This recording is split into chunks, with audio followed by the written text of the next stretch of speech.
ദൈവത്തിൻ്റെ വലിയ തിരുനാമത്തിന് മഹത്വം ഉണ്ടാകട്ടെ. പൂർവീക അവകാശത്തെ നാം പ്രാപിച്ചിടുവാൻ നമ്മുടെ രക്ഷകൻ ഈ നോമ്പിനെ ആയുധമായി നൽകി എന്ന് നോമ്പ് നമസ്കാരത്തിൽ, പ്രത്യേകിച്ചും തിങ്കളാഴ്ച സന്ധ്യയ്ക്ക് ഇനിയോന ഭാഗത്ത് നമ്മൾ പ്രത്യേകമായിട്ട് ചൊല്ലാറുണ്ട്.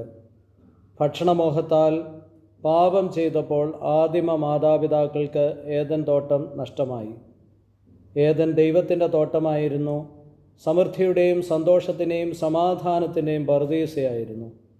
ഏദൻ അവർക്ക് നഷ്ടമായപ്പോൾ ദൈവത്തെ കാണുവാനും കേൾക്കുവാനും ദൈവത്തെ അനുഭവിച്ചറിയുവാനുമുള്ള വലിയ ഭാഗ്യം കൂടിയാണ് അവർക്ക് നഷ്ടമായത്. ആദിമ മാതാപിതാക്കൾക്ക് നഷ്ടമായിട്ടുള്ള അല്ലെങ്കിൽ പൂർവീകമായ അവകാശത്തെ തിരികെ പിടിക്കുവാൻ തക്കവണ്ണം പരിശുദ്ധ സഭ ക്രമീകരിച്ചിരിക്കുന്നതാണ് നോമ്പ്. നമ്മുടെ രക്ഷകൻ ഈ നോമ്പിനെ ആയുധമായിട്ട് നമുക്ക് നൽകിയിരിക്കുക.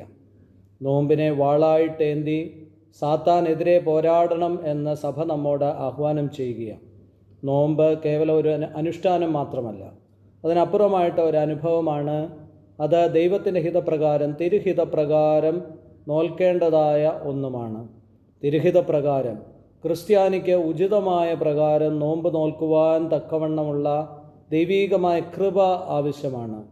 അത് എപ്രകാരമായിരിക്കണം എന്ന് നമസ്കാരങ്ങളിലൊക്കെ നമ്മൾ കാണാറുണ്ട്. സ്നേഹത്തോടുകൂടി, സൽപ്രവർത്തികളോടുകൂടി, ദയാസമൃദ്ധിയോടെ, ആത്മീയമായ ഒരുക്കത്തോടുകൂടി, ധാരാളമായ ധർമ്മത്തോടുകൂടി നോമ്പ് നോൽക്കുവാൻ ഇടയാകണം.